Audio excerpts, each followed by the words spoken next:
Hello, everyone, and welcome to the 50th episode of the Exploring Antinatalism Podcast, a podcast all about the subject of antinatalism created by anti-natalists.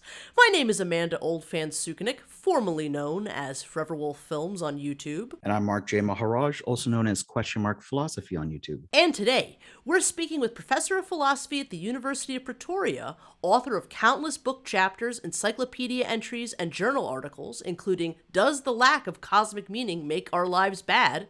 Thaddeus Metz. Welcome to the Exploring Antinatalism Podcast, Thaddeus Metz. May I call you Thad? That is great. Terrific. So let's start out with the most basic question in your own words. Who is Thad Metz?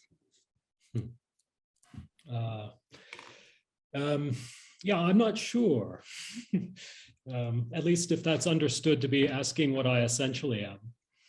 Of course, I take the question philosophically in that way. Today, I'm the guy wearing a certain jacket and talking to you, but that isn't essential to me. I could have still been Thad Metz, but not but wearing something different and speaking to somebody else. I used to, for a long time, hold a typical Western view of personal identity, according to which I'm essentially a mind, some kind of chain of mental states over time that refer to one another, cause each other. And so from this perspective, to tell you who I am, I should recount the contents of my mind over many years. And I suppose that would involve me telling you about my two children, who are soon to be 14 and 18.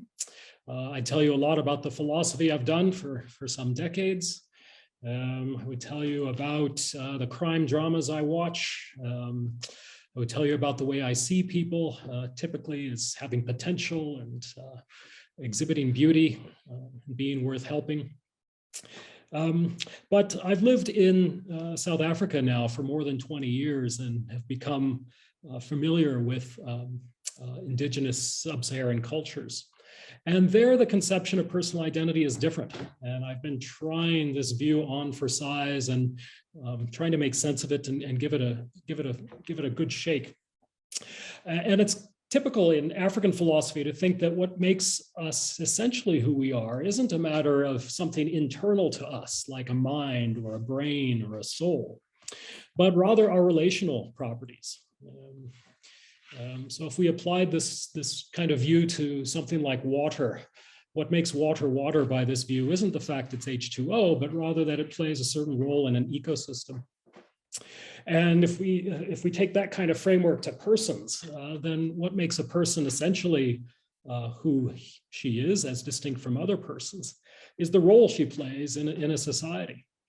And there's something compelling about that. If we were to apply it to Metz, to me, then I should tell you that I was a guy born to some parents of largely German and Austrian descent. I was reared in an American society, the Midwest for the most part. And for the past 20 years or so, I've been a guy living in South Africa. I've got a girlfriend, 2 sons, 2 cats, and about 10 postdocs and postgrads to look after. Those are my relationships. That gives you a bit of who I am, essentially, at least on 2 different accounts of personal identity. How'd you get involved in philosophy in the first place? I was an angry young man in my teenage years and a political activist. So that was part of it. I was active in animal rights movements, anti-apartheid movement, anti-imperialist movement. That was in the 1980s. And so we had Ronald Reagan and his forces to combat. So that was part of it. And I was also a member of the debate team in high school.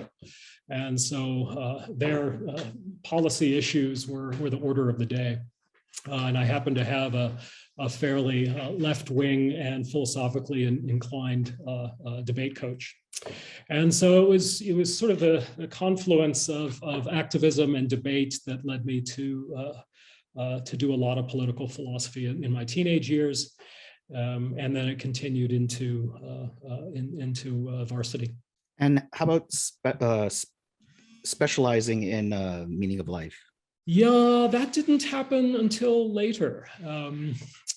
So I had, I didn't do that until I failed to publish anything from my doctorate, right? So I'm not a bad publisher these days.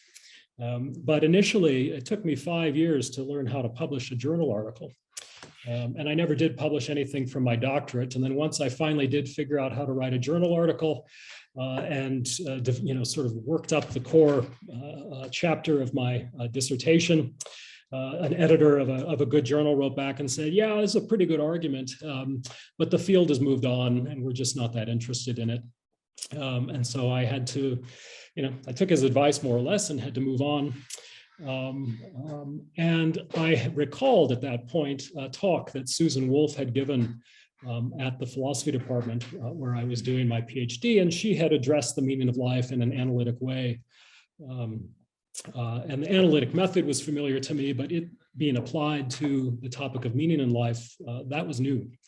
And I thought that was really interesting and hadn't been done very much.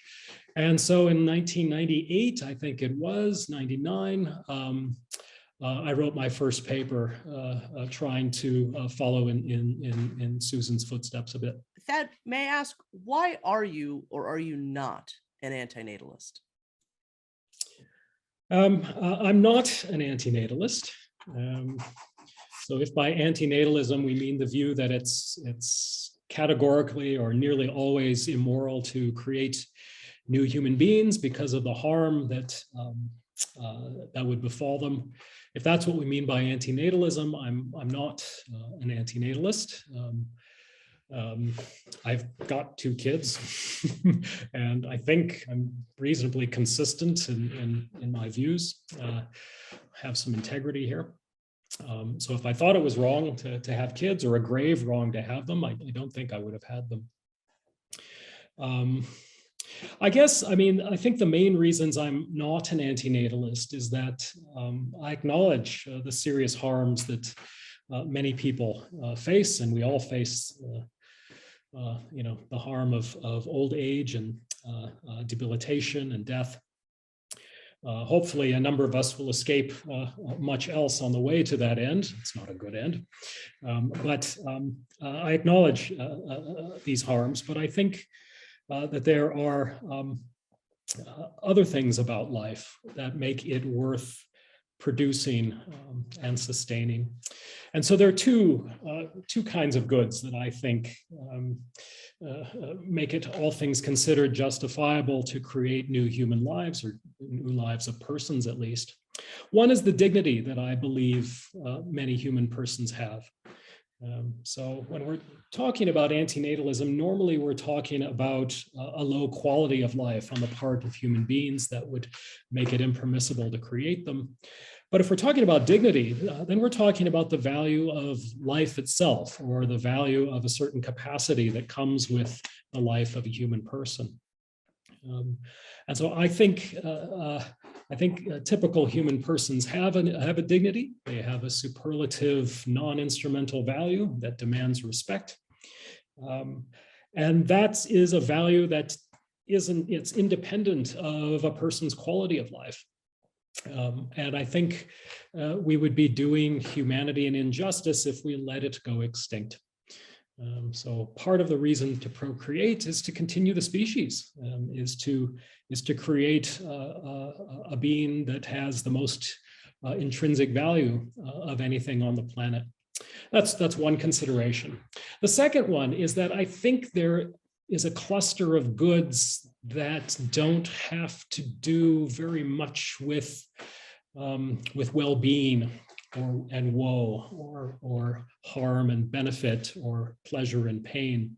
And these goods, I think, are particularly worth choosing, and can make sense of why it can be reasonable to expose a being to harm, supposing it can expect enough of these goods. So I'm thinking of things like meaningfulness, beauty, creativity, virtue, love, knowledge. I think each of these things is desirable for its own sake. They don't necessarily make the person who exhibits a meaningful life or creativity, they don't necessarily make them happy. But these are really important parts of a human life and make it worth living. And so, in preparation for this talk, I thought about, well, what is it about my kids that I find so compelling? And part of it is the fact that they are persons. That gives them a dignity or some kind of worth that the cats in the house don't have.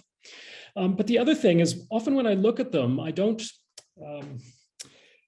think to myself, oh my goodness, it's so terrific they're not in agony, or isn't it wonderful they're feeling joy? I mean, sometimes I have these reactions, and I'm glad they're not miserable, and glad that they are happy.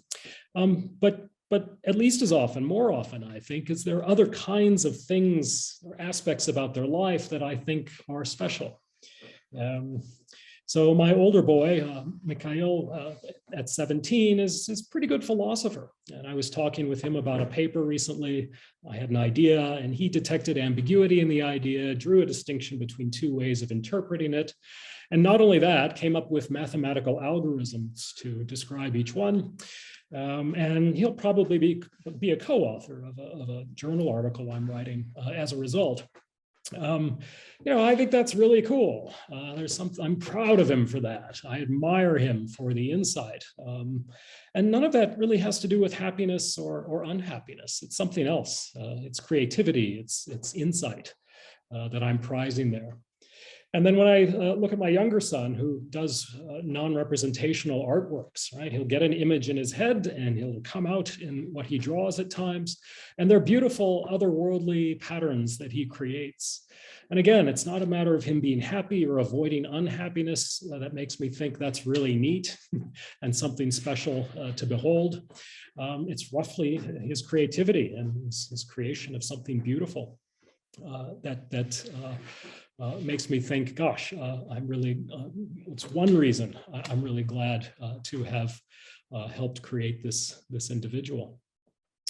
So that's a bit of a long-winded answer, but the short answer is, again, there are two kinds of goods that can make it justifiable to create people beyond that I think often compensate for the harms that they're going to face. Dignity on the one hand, and then sort of non-welfarist goods of meaning, perfection, virtue on the other. So in 2012, the South African Journal of Philosophy, you were part of this, I don't know if you call it a symposium, but they had a whole issue on anti-natalism.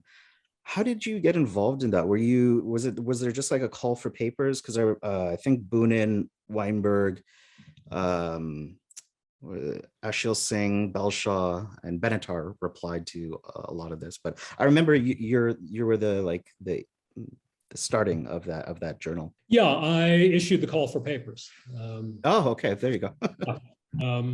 And it was in part a result of my interest in the meaning of life. And it was in part wanting to do my doctoral student at the time, Ashil Singh, a favor.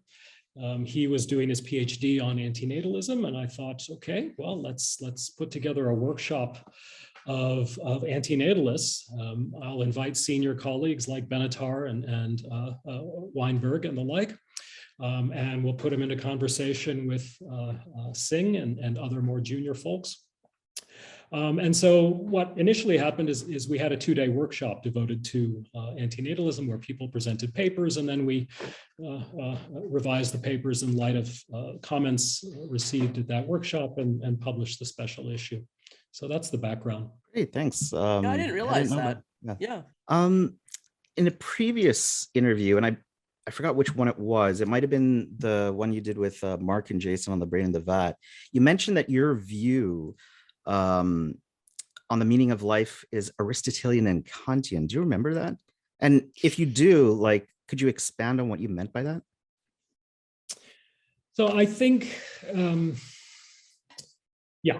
So I think if we're talking about what makes a life meaningful, most of us, what we mean by that is we're interested in what makes a life merit pride from a first-person perspective or admiration from a third-person perspective. So a life is more meaningful, roughly, the more pride-worthy it is, or the more admirable it is. I don't think that's all of it, but that's an awful lot of it. And typically, what people think confers meaning on a life or makes it worthy of pride or admiration are the good, the true, and the beautiful. Those are some classic, relatively uncontested sources of meaning. So when it comes to the good, we're thinking of beneficent relationships like love, justice, and charity. When it comes to the true, we mean some kind of knowledge or intellectual inquiry. So it could be a matter of wisdom or self-knowledge, education, making a discovery. And then the beautiful is a matter of roughly being creative or apprehending creativity. So making works of art or music, listening to them, making a garden or enjoying a garden, those kinds of things. So for most people in the field, the good, the true, and the beautiful are uncontested sources of meaning. And what I think those things have in common, by and large, is that they involve the exercise of intelligence or rationality in certain ways. That seems to me to be the common denominator between the examples I just listed. And it also seems to be the common denominator amongst classic cases where the field is inclined to say there's an absence of meaning, right? So if we take this case of Sisyphus or the case of the experience machine, right, those are the two most recurrent examples of meaninglessness over the past 50, 60 years. And at least, on the face of it, what's absent from them is somebody doing something that requires some effort or some calculation or some planning or some complex, intricate exercise of intelligence. Sisyphus is just pushing a rock. The person in the experience machine is just sitting there being passive recipient of sensations in his or her brain.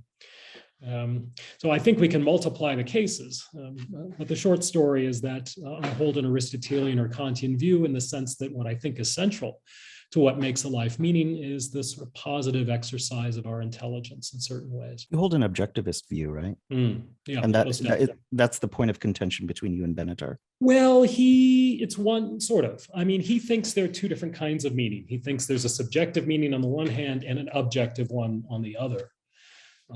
And I think he's committed to saying the objective one is more important, at least if he wants certain of his arguments to work. But there are at least a couple places in his work where he simply says, well, there are two kinds of meaning. There's subjective and objective.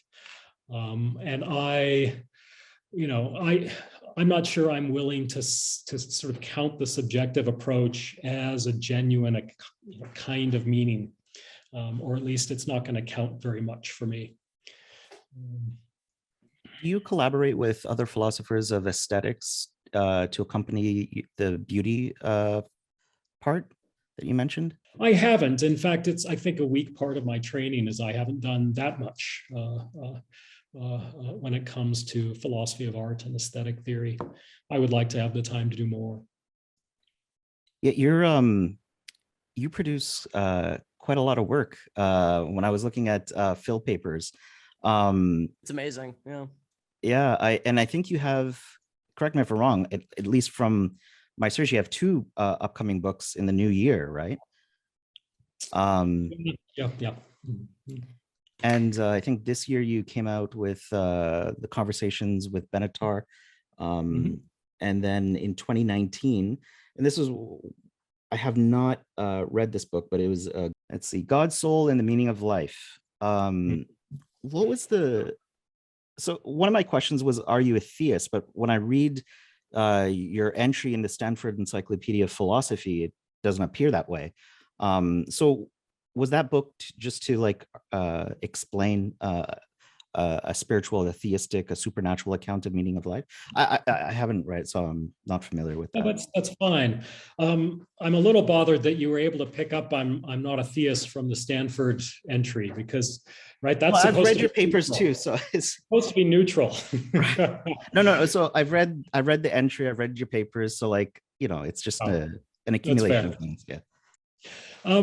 The book you mentioned, God's Soul and the Meaning of Life, that was published a couple of years ago, was a follow-up to my first book on the meaning of life, which was back in 2013.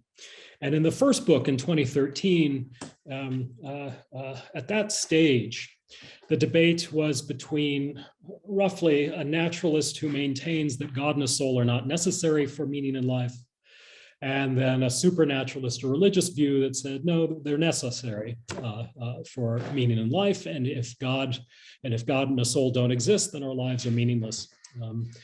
For at least a few hundred years, that had been the dominant debate in Western philosophy. But things changed not long after I had submitted the final version of the book to the press. And over the past 10 years or so, there's been a shift that I see in the debate, with most religious thinkers now accepting that some meaning would be possible in a world without God and a soul. But the religious folks respond, even if we live in an atheist world, some meaning is possible. We can have some kind of good, truth and beauty, to put it roughly. But if you want an ultimate meaning or a great meaning, that can come only with the presence of God and a soul. And that kind of position has been explicit amongst many religious thinkers recently. And so I wanted to understand those positions and to critically explore them in ways that I just didn't engage with them in the first book. Okay, great. And I want to correct myself. It was actually a draft of an upcoming paper that I got the sense from that you, yeah. Good. Also, I wanted to highlight, I think there was a publication, I'm not sure if it's a book or a journal with Masahiro. Yeah, that was this year, right? Prof. Morioka had edited a collection of essays devoted to my first book, and that was a few years ago now. Okay. So I'm not sure. Was your first book, was that an expansion of your 2002 paper? In some ways, but again, the 2002 paper was supposed to be a critical survey, right? If you're talking about the paper that appeared in Ethics, yeah, it was supposed to be a fairly neutral, overview of the debates. Of course, some opinion about, here, this is a weakness and this would be interesting to pursue. But the 2013 book, Meaning in Life, is opinionated. It advances a specific conclusion and isn't meant to be primarily a survey, but a mounted defense of what we mean by talk of meaning in life, what the conditions for a meaningful life are, why we shouldn't be nihilistic about the view. I defend a position in the 2013 book. Okay, thank you. Yeah, thank you for that.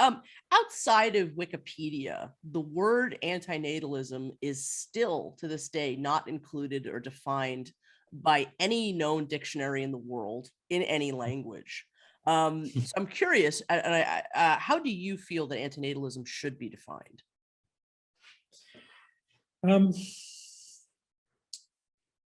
Yeah. Look, I think however we define it, we want to distinguish between two different kinds of claims. On the one hand, we want to have a claim about whether a life is worth living or has a certain amount of harm in it. Right? There's some claim about value. We want to evaluate the quality of life, broadly speaking. And so one way to understand antinatalism would be the claim that life isn't worth creating, for example. There's not enough good in it to be worth the bad. But that's different from another kind of claim that we also often associate with antinatalist debates, and that's a moral one, namely that it would be impermissible if we were to create a human being, given the fact that the bad outweighs the good, or the good isn't worth the bad. So I think antinatalists typically address both kinds of claims, but they need to be kept separate. They need to be kept distinct.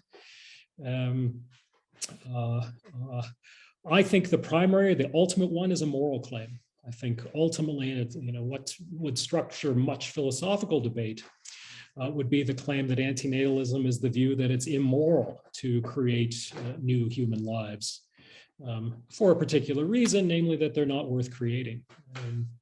But it's the moral, or at least typically for that reason, but it's the moral claim that I see as definitive.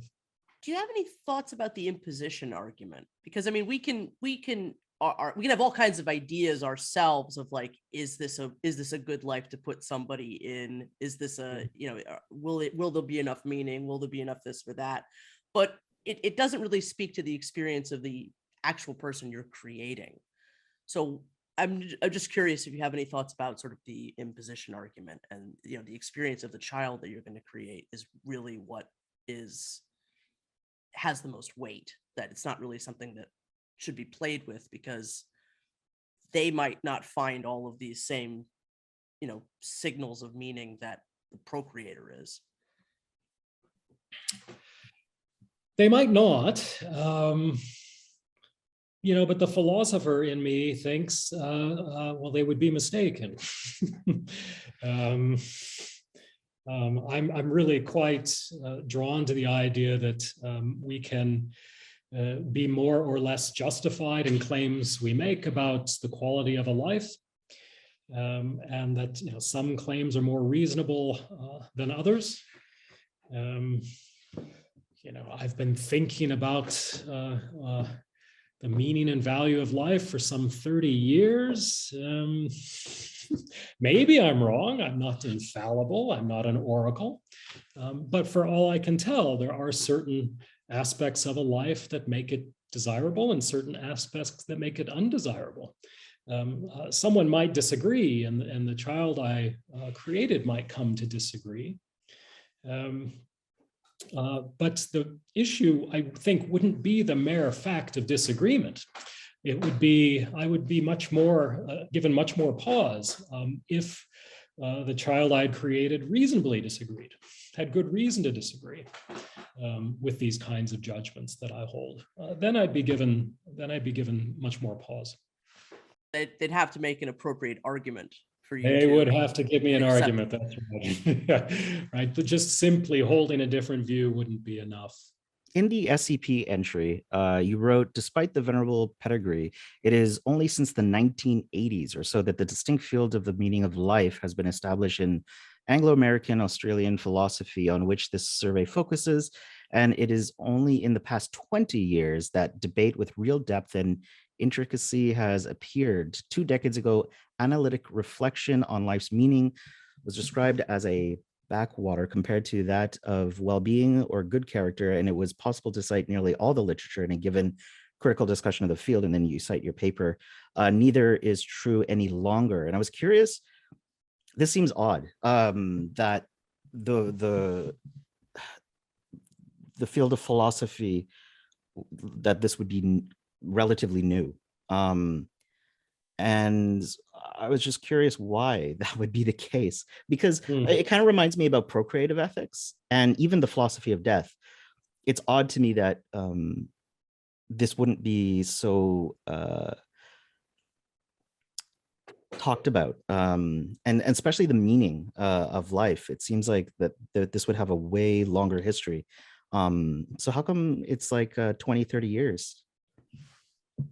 Look, I mean, in some ways, it's got a very long history, and we can find explicit discussion of, the absence of meaning in life in the Hebrew Bible, in Ecclesiastes, for example.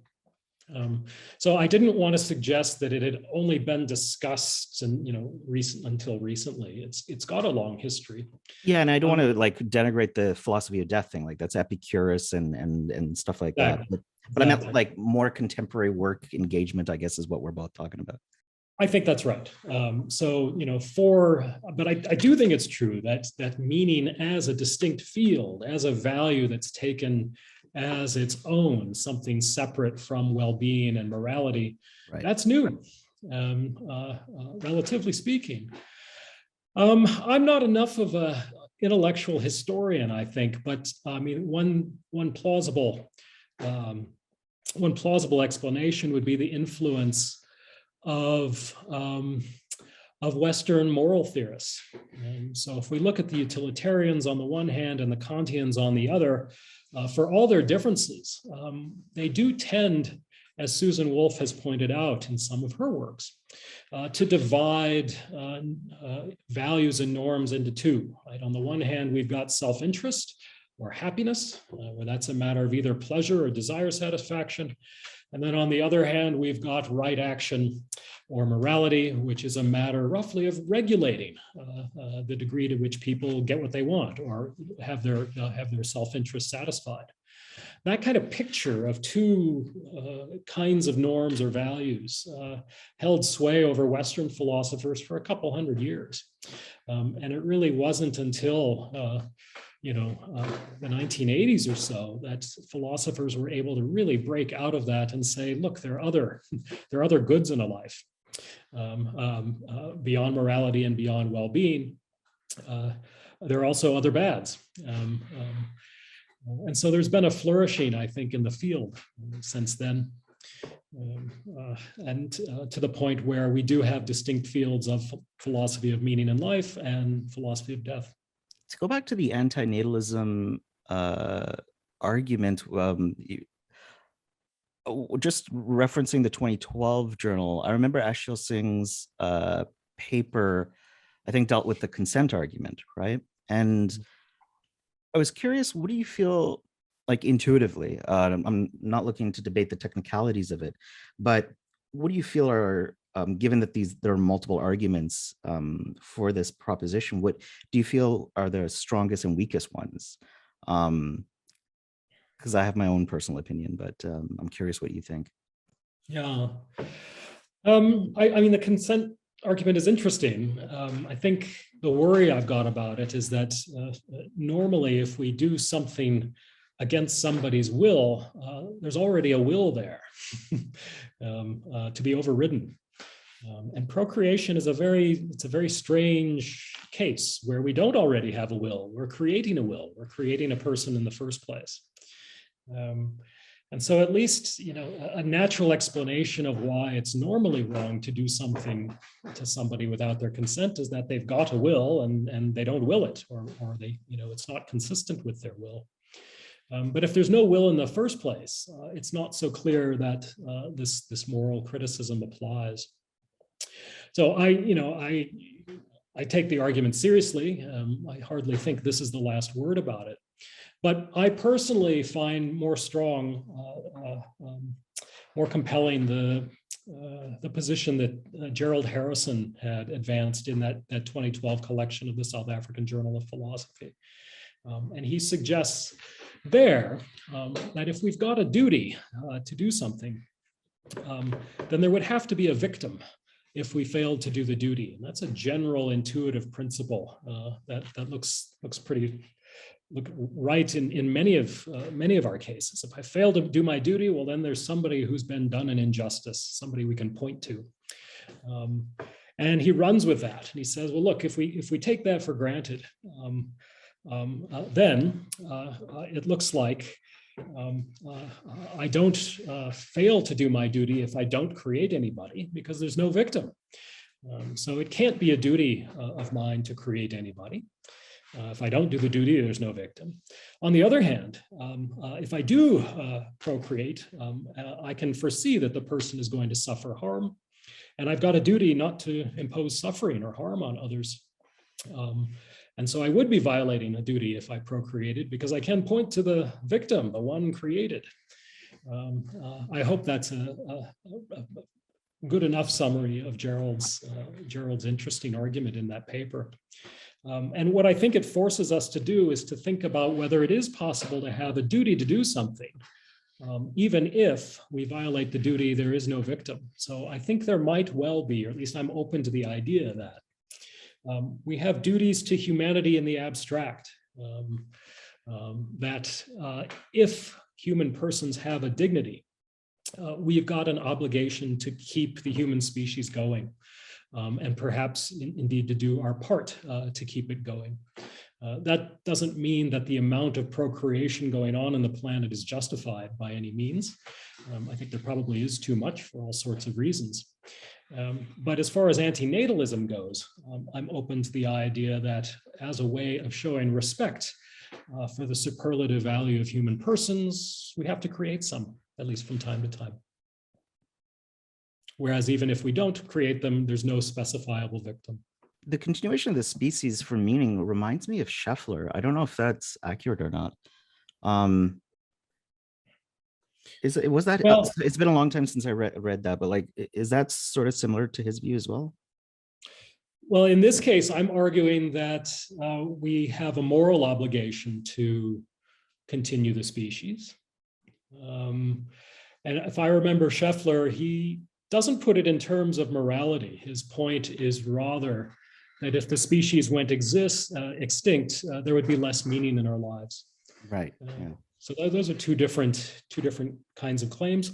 I'm sympathetic to that claim as well, although I think my reason for thinking so is different from Scheffler's. So most of the time, Scheffler in that book suggests that the meaning in our lives depends crucially on the existence of future generations, because a lot of what we do is designed to help people and improve their quality of life down the road. And I just think some people are in a position to help future generations, but relatively few of us. And that can't be the real compelling, or at least the widespread explanation of why the existence of future generations might be essential for meaning in many of our lives. I mean, we're not all going to be curing cancer or solving the climate crisis. Most of us are going to have very insignificant effects on future generations. So what I think explains, at least my sense, or at least I think many people's sense of why they want the species to continue, and they feel their sense of meaning draining if they knew the species would die out in a generation or two. I think what's going on is we identify with future generations. It's not that we're in a position to make them better off or to protect them from harm. It's rather that our sense of selves, for many of us, are bound up with the continuation of the species. We are bound up with, psychologically, the accomplishments and the well-being of future generations, even if we're not going to have any effect on them. And so if we knew the species was going to die out in just 1 or 2 generations, it impinges our sense of self. It's a bit of an attack on who we are and what we value. Would it be worse if we found out in 2 generations the world is, just consumed by war and Holocaust after Holocaust? And would that be better? Because we could find some meaning in that. I mean, you talk a little bit about a version of this in the paper that I think we'll speak a little bit about. But I mean, in your mind, is Mars a horrible place? Because there's no human beings on that. There's no life on that. There's no meaning there except what we can project on it. So if we were to go extinct, there's nothing in the universe that's going to cry about it.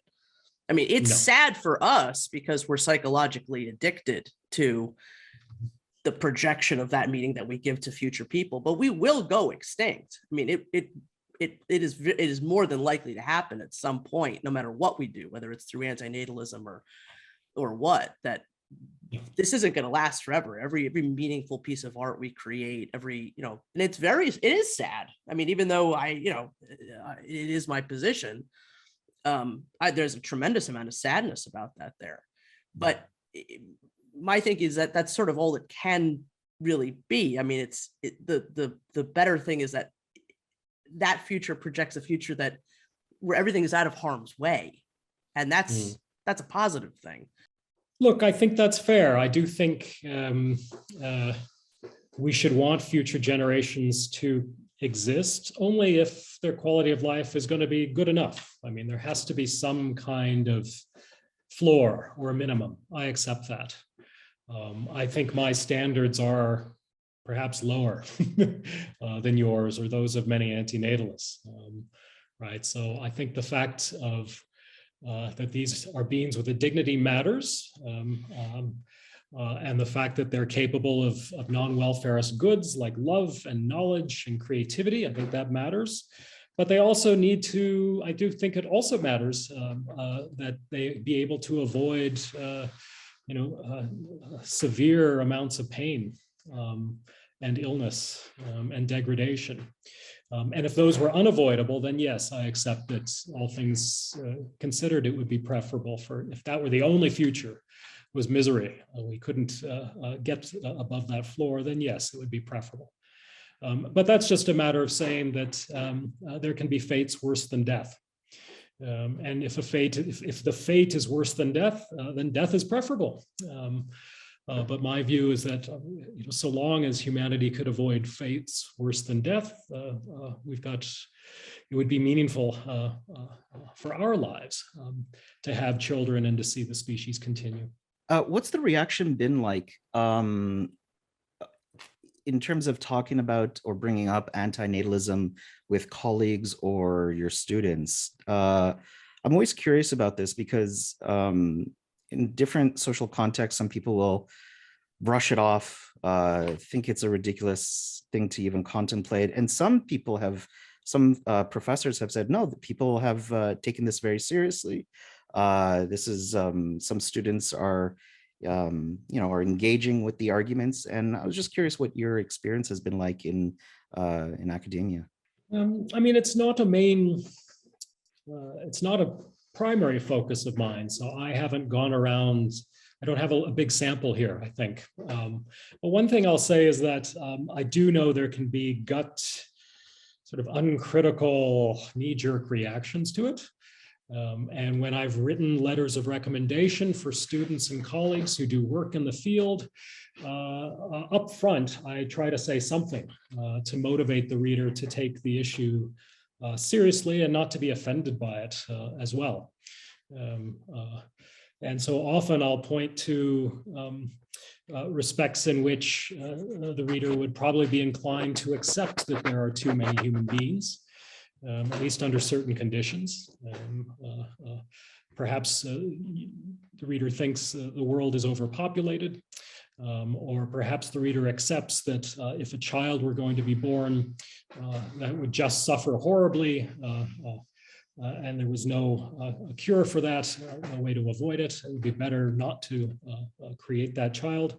So I'll start with those kinds of cases and then point out, well, there's a certain logic here. There's certain principles that philosophers cotton on to, and they try to generalize and see how far these implications go and whether our everyday lives aren't relevantly similar to these kinds of cases.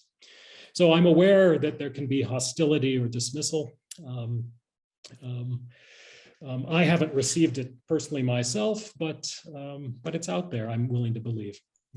Personally for you, when it comes to, say, population ethics and the procreation asymmetry from, I think, Jeff McMahon had a paper about this, which I think predated Benatar, but Benatar has a different formulation of the asymmetry. Like there's been different iterations of the asymmetry by different philosophers. And I'm just curious, do you think this is a serious thing to engage with, kind of like the non-identity problem, or is it more of just an odd philosophical puzzle?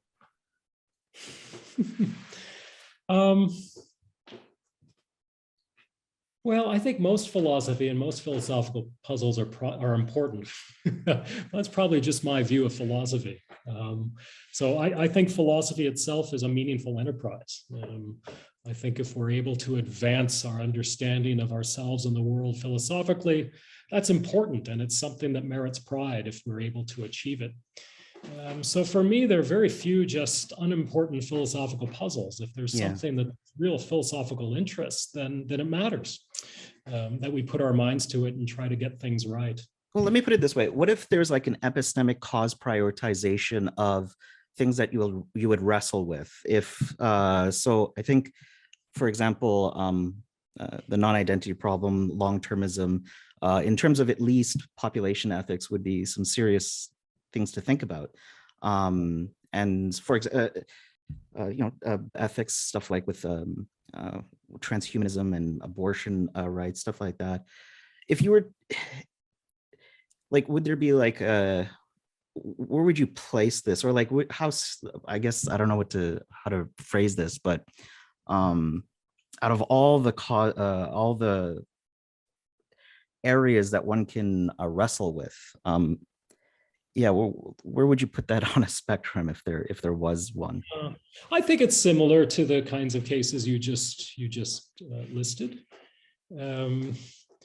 I mean, at least in Benatar's case, the conclusion of his particular asymmetry argument is that all of our lives are ones of net harm. Right? None of them have anything. That's it. There might be goods in them of a kind, but there are no real advantages. All that really our lives ultimately are all bad. Philosophically, it's important to know whether that's true or not. I don't think it does all that much to support antinatalism if antinatalism is the view that it's immoral to create new human lives, because a lot would then turn on just how bad the lives are. So I think it's often permissible to impose burdens on some people, even if they're innocent, if the burdens are relatively slight and if the benefits to other people would be particularly great. And for all that Benatar's asymmetry argument says in itself, that option is open. Knowing that all our lives are ones of net harm, it doesn't tell us how harmful they are. And so there's got to be other work that's done, and indeed David does it elsewhere in his work, to suggest the harm is substantial. But still, it's a good start, as it were, for David, if he were able first to get the conclusion that all of our lives are ones of net harm. He obviously had my attention. Because not only did I put the workshop together, read his book, his papers, also wrote a critical notice of the 2006 book. I spent some time with it. Do you have any advice for people that might be interested in getting involved in philosophy and maybe want to advance or engage with antinatalism philosophy? Sure. Well, listening to podcasts like this is a really good way to start, I would think. Thanks. I mean, Thank you. Yeah, I mean, this is a nice sort of bite-sized morsel that people can digest and chew on. And so I think engaging with podcasts and what's available on the internet is a perfectly sensible place to start. I myself, ultimately, I believe in books. I think books are important. I've learned a lot from books. It'd be very difficult to be adequately educated, at least philosophically, without books. And so ultimately, I would hope that people would read carefully. And they're probably going to need to get some training in order to read in that way. And so ultimately, they might dabble with doing an MPhil or some kind of formal training when it comes to philosophy. But that's a more long-term approach. What do you see? I mean, you've touched on this a little bit, but what do you see as sort of the future of antinatalism in academia? Like, I do definitely see evidence that it is being brought into more classrooms around the world, little by little. I do expect that will continue, but I'm not really sure. I think you probably have a much greater window into what that might look like in the future. Yeah. I think it will grow. And you mentioned earlier that antinatalism doesn't feature in any dictionary that you're aware of. Yeah. And I'm not aware of it featuring in any encyclopedia of philosophy. At least it's not in the Stanford Encyclopedia of Philosophy, which is often taken to be the best one out there. There's no entry on it there yet. I think that's a mistake. I think the field has reached a point where it is its own distinct field, and it's if population ethics can be its own distinct field, well, surely antinatalism is already there. And I think it will continue to receive greater recognition as such as the years go by. I would expect that. So I'm a huge fan of the SEP. And I was kind of sad that there's no entry for it. There technically is some written under parenthood and procreation. I think it's like a paragraph or two. And there's some in my entry on the meaning of life. In fact, if I remember, I was instructed to address it by the editors. Yeah. Interesting. So I guess that's part of my other question was about engaging with academic philosophy and helping to engage with this material. So for example, I probably wouldn't be able to make an entry into the SEP as a non-academic, right? But hypothetically, let's say that's my long-term goal, right? I want to, I don't know, work with a professor or have that in the SEP. How would that go? How would you go about getting involved on that path? Look, you would need to publish. I mean, I think that's probably the bottom line, right? So when they're looking for people to write entries on topics, first and foremost, they want to see, well, what has this person produced on the topic? They want some evidence of expertise.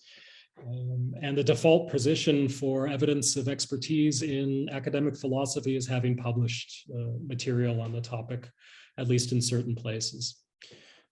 So you'd want to have made original contributions to these debates, really, in order to be in a good position to contribute an entry.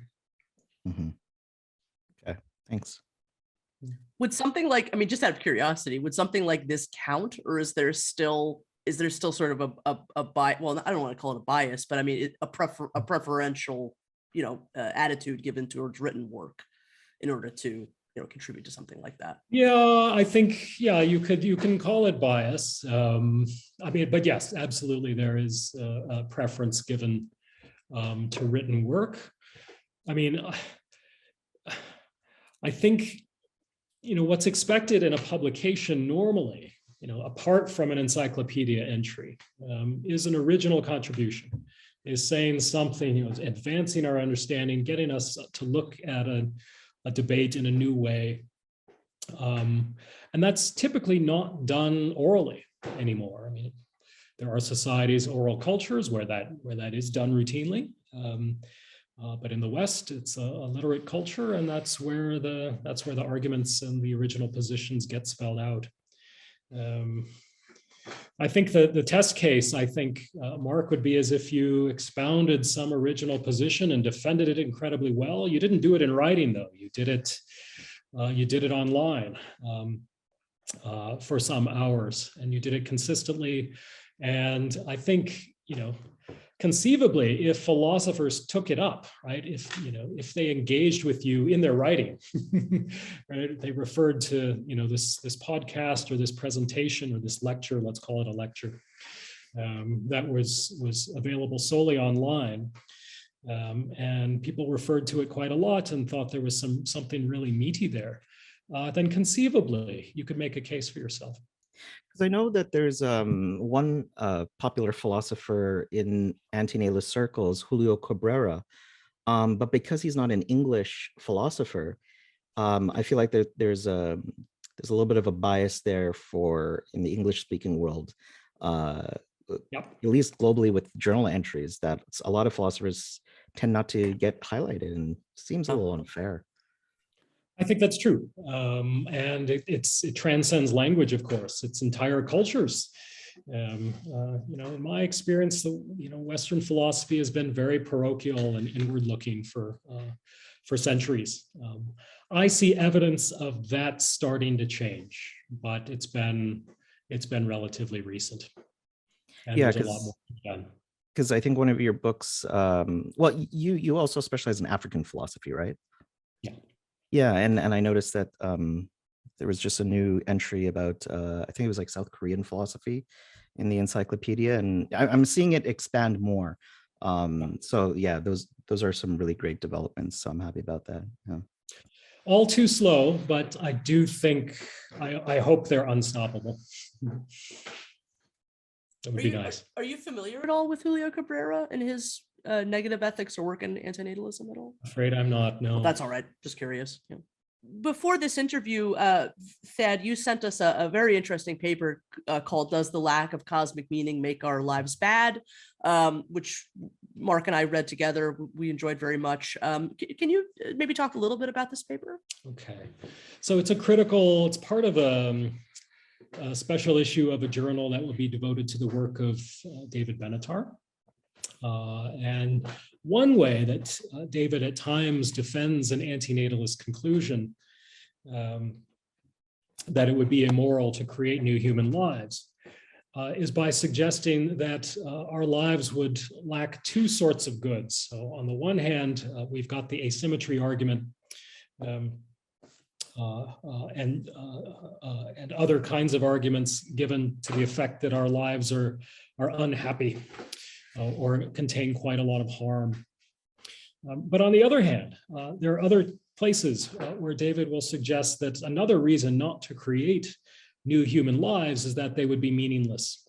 And it's that second consideration that I address in the paper you're talking about. And in particular, David suggests that our lives can have a certain kind of meaning, an earthly or terrestrial meaning. So, we can have families, and we can enjoy music, and we can get an education and that sort of stuff. But he doesn't think that's enough. He thinks that in order for our lives to be sufficiently good and worth creating, we have to have what he calls a cosmic meaning. And by that, he means we have to have some positive influence on the entire universe. And we have to have that positive influence forever. And so there are a couple of ways that might be possible or conceivable. On the one hand, God might exist or could exist. And if God existed and had a plan for the entire physical universe, and we were part of the plan, and God appreciated what we did, well then, and if we didn't die, we participated in the plan forever, I think for David, that would be one way to have a cosmic meaning. But he suggests another way that our lives could be cosmically meaningful. And that's even if there weren't a God or any spiritual realm, if there were lots of intelligent alien civilizations and we engaged with them positively forever, then again, our lives could have a kind of cosmic meaning in them. So David's claim is that this sort of cosmic meaning is a lot more important than the earthly meaning. But he points out none of our lives have a cosmic meaning. He doesn't think there's evidence that God exists. If there are alien civilizations, they're way too far away for us to ever be able to interact with them. And so our lives are cosmically meaningless. And for David, that makes our lives bad, it's worth being sad about our lives or regretting our lives for not having that kind of meaning in them. And so that's an extra reason not to create them in the first place. So that's David's argument. And in the paper, I criticize the argument. I sort of grant him that it would be frightfully nice if we could have a cosmic meaning. I would take it. I would love for God to exist. I would love to meet intelligent alien civilizations. I think it would be an important kind of meaning. However, it's not so clear to me it's more important than the earthly meaning. If I had to choose between meeting aliens on the one hand and ditching my kids on the other, I don't think I'd ditch my kids. At least on grounds of meaning, I think I'd stay here. And furthermore, in the paper, I suggest that even if cosmic meaning would be much better than earthly meaning, it's not something to regret not having simply because it is impossible for humans to have that kind of life. It's impossible for us to live forever. It's impossible for us to make a difference to the entire physical universe. And if something is impossible in that way, I don't think it should be grounds for regret that we don't have it. So that's in a nutshell the position I'm criticizing, and at least two of the criticisms I make. Okay, thank you so much for that. And just in the interest of time, I wish we could get further into it. But when can we expect this article to be released? It should be in February or March of next year, 2022. Okay, amazing. Happy New Year. Journal of Value Inquiry. Yeah, that's exciting. And then I also just wanted to point out, you just recently wrote a book as well with David Benatar, The Meaning of Life. Is there anything you'd like to say about this work at all? It was a lot of fun. I'm glad. Because, I mean, largely it took a conversational tone like we are. So it involved two former students of mine actually interviewing me and also David Benatar about our views about the meaning of life. And it was a dialogue. And we recorded the dialogue, cleaned it up a bit. And then David and I critically responded to one another's positions in writing. And so I think it's, it's the kind of book that might be particularly accessible to those who don't have formal training in philosophy, but are interested in these kinds of issues. I missed the journal that you mentioned. The paper will be in, what was it again? Journal of Value Inquiry. Okay, thank you. Thank you so much for your time, Thad. We really appreciate it so much. It was very nice meeting you both, and congratulations on, this amazing series that's gone on for 50 episodes. That's quite substantial. And I think it's something to take great pride in, and hence a source of meaning in your lives. There you go. There you go. Thank you very much, Thad. Thank you so much. I honestly believe that. And I think subjectivists would be wrong if they thought otherwise. So it's objectively true. Well, thank you so much for being our guest on the Exploring Antinatalism podcast. It really has been an honor to have you as our guest today. You can find the books A Relational Moral Theory and Meaning in Life by Thaddeus Metz on Amazon.com, as well as many of his papers on philpapers.org. Links below.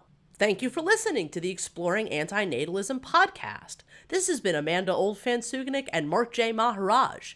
You can find us on the YouTube channels Antinatal Wolf and Question Mark Philosophy, respectively. Keep up with my daily antinatalist news updates at Antinatal News on Twitter. Please follow the podcast on Facebook, Twitter, and Instagram, and email us at exploringantinatalism@gmail.com. The podcast can be listened to on the YouTube channel Exploring Antinatalism Podcast, as well as Buzzsprout, Apple Podcasts, Google Podcasts, Buzzsprout, SoundCloud, Stitcher, RSS feed, and so many other platforms. Our website, www.exploringantinatalism.com, was designed by the amazing Visions Noirs. Please visit Visions Noirs at www.bionoir.com and also follow him on Instagram. Logo art by the incredible Life Sucks. Please subscribe to his YouTube channel, and if you would perhaps like to purchase one of the Exploring Antinatalism t-shirts by Life Sucks, then go check out his Etsy at www.etsy.com/shop/LifeSucksPublishing. And proudly announcing, our theme music was graciously provided by I Doubt It. I Doubt It is an alum of the Exploring Antinatalism podcast, so if you'd like to go listen to his episode, it's episode 4, and also make sure to check out our collaborative project together with our friends EFIL WV, The Right to No Longer Exist, which includes the podcast, The Right to No Longer Exist, A Right to Die podcast. All the best, and bye for now.